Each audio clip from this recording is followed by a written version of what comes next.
it's a rough world outlook, and that's going to tend to constrain our sentiment.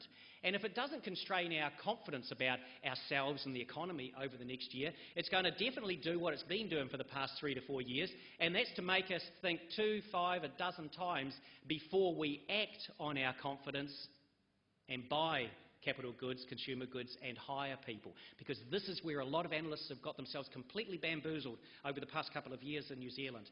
They have looked at the sentiment measures that you and I give in consumer and business surveys. The sentiment measures have been and still are high.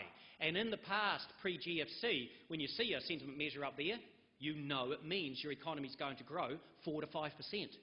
If those relationships held. And you even look underneath that, and when businesses are asked, okay, you're happy, are you going to hire people? Yes. Are you going to invest? Yes. But then when you get down to actually investing and hiring, that's where we stop, that's where we balk, that's where we go, I want to do this, I can afford to do it, but I'm just going to wait to see what happens overseas or whatever. And that, of course, is the dominant thing sweeping through the economy right now. There's a massive excuse for just waiting a little bit longer.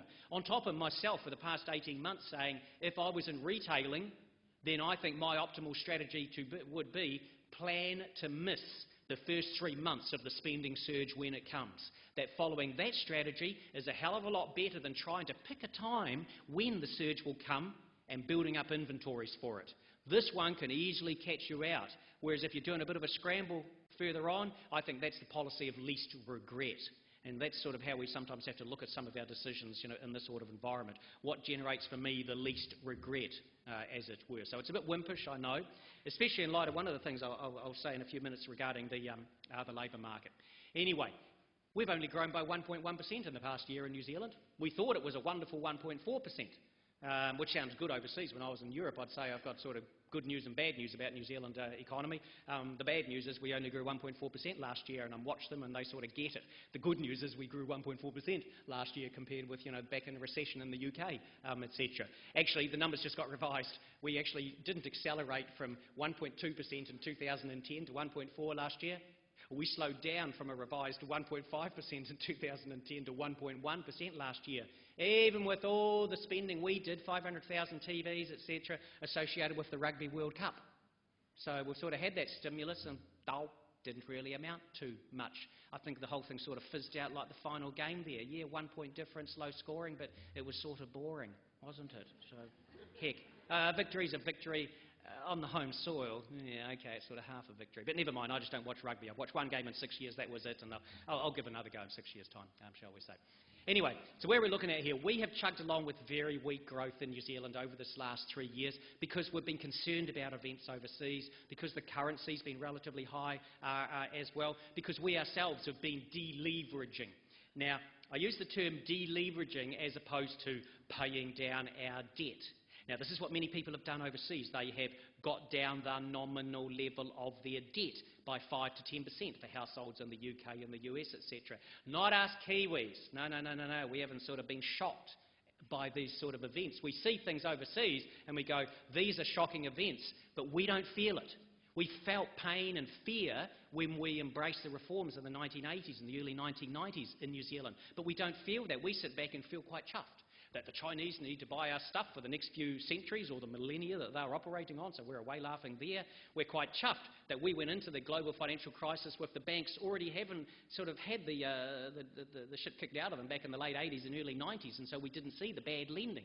And the government here having run surpluses for 14 years and debt only at 24% of GDP, not Europe's, 87%, that sort of thing. So we don't feel the pain, the sense of crisis, etc., that they have overseas.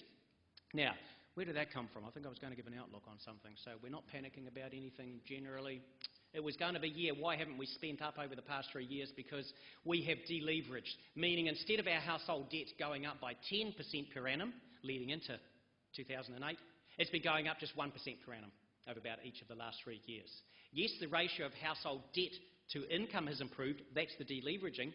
Our ratio has gone from a truly vomitable 155% to a truly sickening 141% ratio of household debt to income. This is not a pretty sight at all. Our household savings rate, you will have seen articles of, household savings are growing in New Zealand. Well, technically, yes. Our household savings rate 6 years ago was minus 9%. In the year to March 2011, the latest data, it was plus 0.2%. So yes, we've made a big change. To me, no. Structurally, one of the vulnerabilities in our economy is still this high level of external private sector household-related debt, which I think will manifest itself in 3 to 5 years' time, probably as another credit rating downgrade from Standard & Poor's, Moody's, etc. Not now, but probably a wee bit further down the track. Now, as we go forward then over the next couple of years, if it wasn't for one thing, I'd basically be up here saying I think we continue with the growth rate we've been having the past couple of years of 1 to 1.5% per annum. And so I would, and I do, talk about the growth support we get from catch-up house construction in Auckland. I have had this very different view on the housing market from other economists since late 2004. My analysis has been based around you cannot get yourself a builder, electrician, plasterer. We did not enter the global crisis with a housing construction boom, with an oversupply. If anything, we went in with aggregate a wee undersupply. And that's why house prices kept rising from 04 to 07, and the Reserve Bank had to take the cash rate from 4.5% to 8.25%, because we had a shortage and we're naturally bidding the prices up. And that's why I said, sort of in late 08, I think our house prices fall, not the 40% as some people are saying. They've never done Eco 101 at all, but only 10 to 15%. They went down 11, and now we're back where we were at late 07. So that was sort of the broad bit I've been saying about our housing market in terms of, yes, I would be happy to buy an investment property if that was the thing that I was interested in. But then there's another aspect of it as well, and that is that the housing cycle in New Zealand in the 1990s was led by Auckland in terms of the migration rule changes in the early 1990s, influx of migrants into Auckland, and so everything boomed up here, the investors are active up here, construction turnover, prices, etc. The cycle for the 2000s was led by the regions. 5 years, low currency, booming rural incomes, and so natural sort of growth and activity out there, and investors looking for better yield than they were getting in Auckland. And the example I would always give would be going out to Otorohanga, for instance, and not only buying, but doing some building. So there's an oversupply, first of all, of coastal sections, might last a decade or two, that particular one. Oversupply generally of property in the regions, but there's an undersupply in Auckland.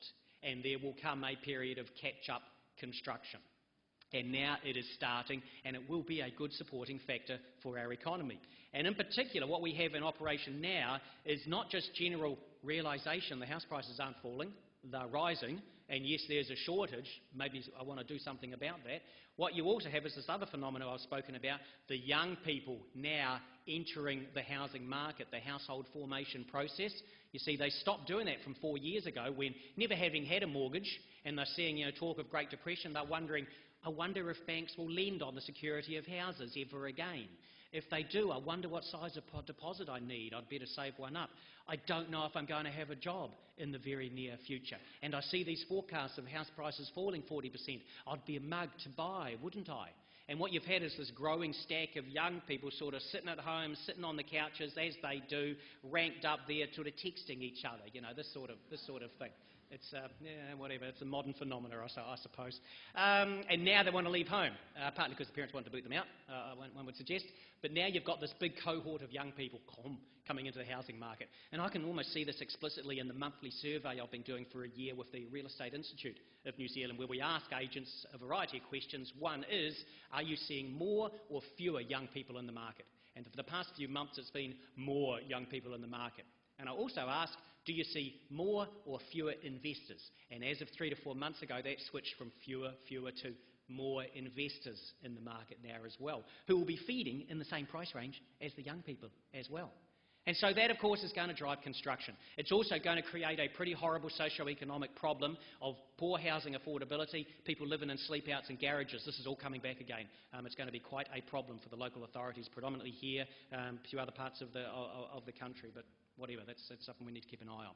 House construction, of course, in Auckland happening. We've got infrastructure happening. We've got dairy conversions going on as well. Electricity, not so much generation, the lines upgrade happening around the country. Irrigation schemes, there's a bit of stuff like that. There's also a feed-through of higher farm incomes into generalised spending to happen.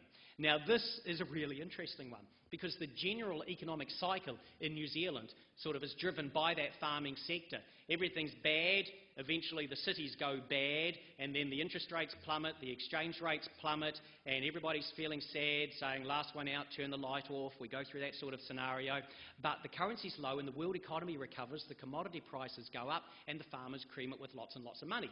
And so they first of all reinitiate their fertiliser application program. So they do that, they pay down some debt, they maybe shout themselves a new tractor or that sort of thing, and if the incomes are still good, then they sort of sit back and go, well, you know, this is proven okay, this farming. As a sheep and beef farmer, I'm making my first taxable profit in 10 years sort of scenario.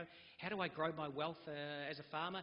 That's right, I get whatever animal I'm interested in because I like sheep over cows or whatever, but I get as much land as I can and I squat on it as long as I can and make tax-free capital gain averaging 10% per annum. And so the farmers then enter the phase where they are right now of trying to buy each other's farms. And so you've got farm sales running 50-70% ahead of a year earlier. And of course the farmers, this is their most interesting period because in surveys, etc., they'll be saying, oh, land prices are too high, I feel unhappy about everything. They want everybody else to be depressed so they can go and buy the land. So this is where we are. This is where we are at the moment. The next phase, as a macroeconomist that I'm interested in, is when they go, I'm feeling even better now, give me the XR8, I'm going to get a caravan, I'm going to get the Papamoa Beach holiday home, I'm going to replace all the whiteware in the kitchen, and I'm going to get an iPaddy, potty sort of things all throughout the house. And so there's a big stimulus to the cities come along. Well, you know, the bugger of this is that it's taken so long for the farmers to reach that point that the commodity price cycle has peaked. And commodity prices on average are 15-20% below their peaks. The dairy prices, Fonterra's fortnightly auction there, are down 41% of their levels a year ago. And the dairy payout, which was $8.25 of 2 years ago, maybe $6.30 this year, it's going to be $5 something next year. And so the stimulus that was going to flow through, dull. It's going to be smaller and even more delayed than we were thinking as well. So that just sort of knocks back a bit of the economic growth. But obviously the clear thing to throw in there that says we have capacity to maybe grow 2% over the next 12, 24 months, etc., maybe approaching 2.5% to 3% if we're really lucky, is the Christchurch rebuild. There's a lot of residential, non-residential construction to be undertaken there. And in the past 3 months, the number of consents issued for new houses in Auckland, up about 26% on a year ago. The number for Christchurch, up about 100% on a year ago. So these sort of things are happening, but we're not going to get the truly big surge until the insurance becomes available. And we assume, and that's all this is what you learn to do through 5 years of studying economics at varsity, you assume stuff, assume problems away, you assume the world doesn't change, etc. We assume that if there's no big aftershock in Christchurch come the end of June, the insurance will be available, and then we banks will lend on the security of the house, and kaboom, she's all go. Well, hopefully that is going to be the case, but we assume it is going to be the case from the start of next year, and that's going to give some good support for growth in the New Zealand economy. So depressing as sometimes I may sound standing up here or reading my weekly overview tonight, if you receive that and you look on the front page and then there's just one word entitling the first section there, bad. It's not a reference to Michael Jackson, and in that case it would be dead, this sort of thing. It's just bad outlook for overseas, for Europe, but keep reading in there. There is some sort of good stuff as well. China, not so bad. The US, not so bad. And even Australia, sort of not so bad. But it's just unrealistic to expect there's going to be a growth surge in our economy in the very near future. And on that basis, the Reserve Bank just isn't going to be raising interest rates for a while. Will they cut in the near future? I'm not confident of that. I don't think they need to in order to support the economy.